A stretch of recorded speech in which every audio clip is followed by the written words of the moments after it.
All right, so this is the fourth installment today on this session. And this session is really good. I'm really enjoying it. I don't know if it's because of that NRG I took. I'm telling you, hook up with my wife, Maria Watson, inbox her, and check her website. Yes, also check her Facebook page. She's doing some phenomenal things with TLC, and people are getting energized. They're getting healthy and so forth. So check her out. You will not be disappointed. Oh my goodness, I'm on that energy right now, and my energy level is really high. So I'm gonna try to finish this off, so we can only do 4 today, and I'll upload them when I get some time, because I have to go to work today. All right. So we were just reading from the book of Proverbs. We read movement 4 and some verses in movement 4. Dr. King Solomon, an awesome writer, magnificent. God anointed him as the wisest man, gave us some great advice. We read from Dr. Miles Monroe as well, when he talks about vision. It's something that comes from the heart. The reason why we have to differentiate sight from vision is because as permanence, we have to stick with purpose. We have to stick with purpose, because what God gives you is your purpose. And the world is waiting for you to bring forth your purpose into the earth. Without your purpose, the world would not be all that it can be. You won't say the prayers you're supposed to pray. You won't say the words you're supposed to speak. Excuse me. You won't get involved in the businesses you need to get involved in. You won't do half the things you're supposed to do until you understand your purpose. So it's very important. So a permanent man or woman possesses vision. As Dr. Monroe was talking about vision from the heart. Oh my God. Great man. And because they possess vision, they have revelation. That's a beautiful thing about being a permanent. You continue to get revelation about your relationship. And you continue to get revelation about yourself. Because if all you want to do is change the other person, that's not permanent thinking. That's temporary thinking. Because that means you're being selfish. I'm going to just keep trying to change that person. Keep trying to change that person. Keep trying to change that person. Keep trying to change that person. That's temporary. That's being a wicked thinking person, because it is not selflessness, it is selfishness or self-fleshness. Now, a permanent says, I'm going to keep trying to change me. I'm going to keep trying to change me. I'm going to be better today than I was yesterday. I'm going to be better tomorrow than I am today. Constantly working on yourself to become that person that can help that other person accomplish everything they need in life. That's marriage, man. When you're talking about a good marriage is you being able to really maximize your work, your sacrifice, and your changing to benefit the marriage, benefit the other person, and have something phenomenal in the earth. All right, so we talked about how permanence can become temporary at the beginning, and I said we were going to touch on it before we were done. So this is what I'm going to say right here. Permanence can become temporaries. One of the ways that permanence can become temporaries is when they become distracted. Distracted. I read something yesterday on the job that talked about distracted driving.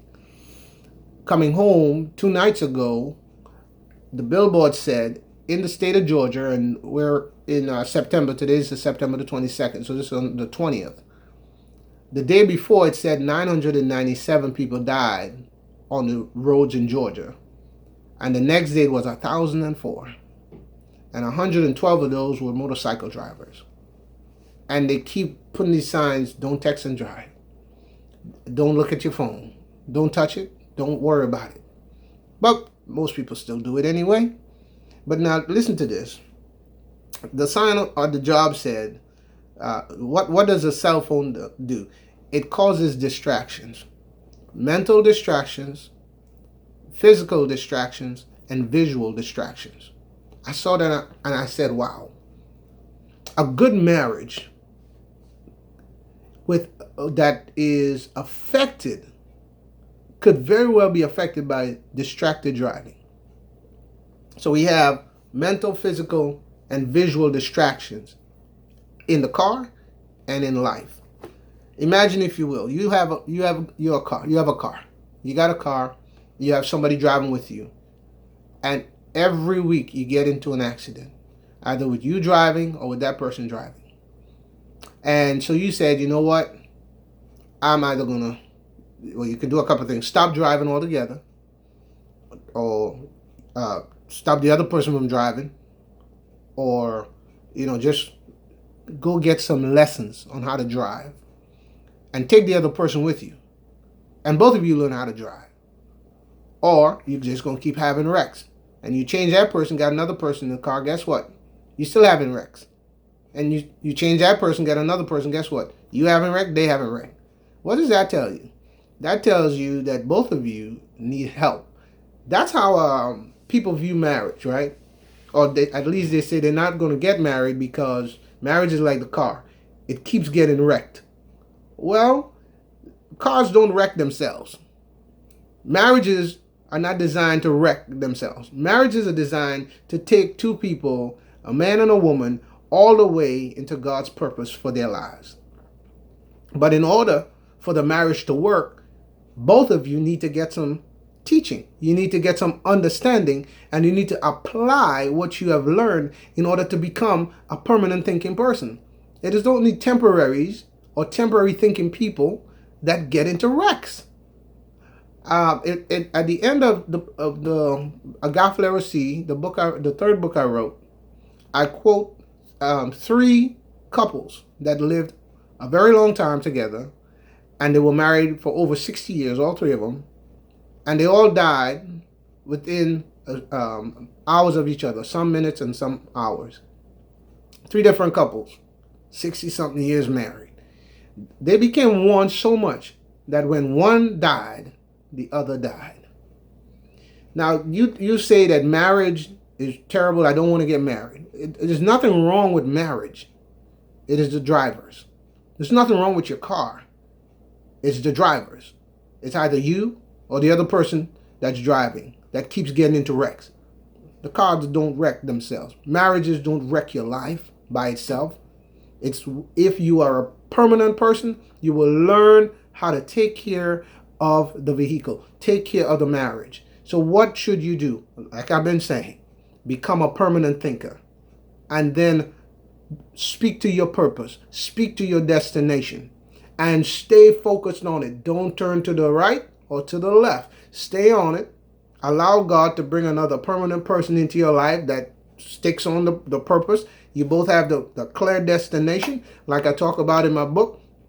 The first book, I say it's the California concept. If you're in Georgia, you're going to California, that means you're going west. You have to know where you're going. And if you're going west, you hook up with someone, they start talking about going north to Canada, you know that person can't go with you to California. What you think bringing that person into your car for? If the person starts talking about going to Florida, you know that person is going south. You cannot go west with that person. If that person says, well, I'm only going to Texas, you know that somewhere down the road, there's going to be a division because they're going to go make a left and go Texas, and you're going to have to keep going straight to California. That means you can't finish together. That person can't be your permanent. That is a temporary person. That is someone that you cannot build a very long-term permanent relationship with because they're not going where you're going. So there's nothing wrong with marriage. There are tons of people with good marriages. It's the drivers. It's the man and the woman. If you are a temporary thinking person, then you're going to ruin the marriage. You're going to ruin the person's life. And you know how bad it is? Most of the women, I'll say women because they're on the top of the list, that have been murdered are murdered by people who originally said, I love you. That's sad. Because I love you coming out of the mouth of a temporary means nothing. And you would not even know and understand what a temporary is saying until you become a permanent. And when you become a permanent, you learn how to listen to people. You learn how to listen to where they're going in life, to what they're saying, how they present themselves. Are they becoming better? Are they working? Are they making sacrifices? Are they changing? Are they working on themselves? And they're not always trying to work on me. If somebody's just trying to work on you and they don't work on themselves, why in the world would you put them in that driver's seat? Because they're going to be distracted. Because while they're driving, they're going to be focused on you. You need to do this. You need to change. You need to sacrifice. You need to do blah, blah, blah, blah, blah, blah, blah, blah, blah. And then after all is said and done, you're going to have another wreck.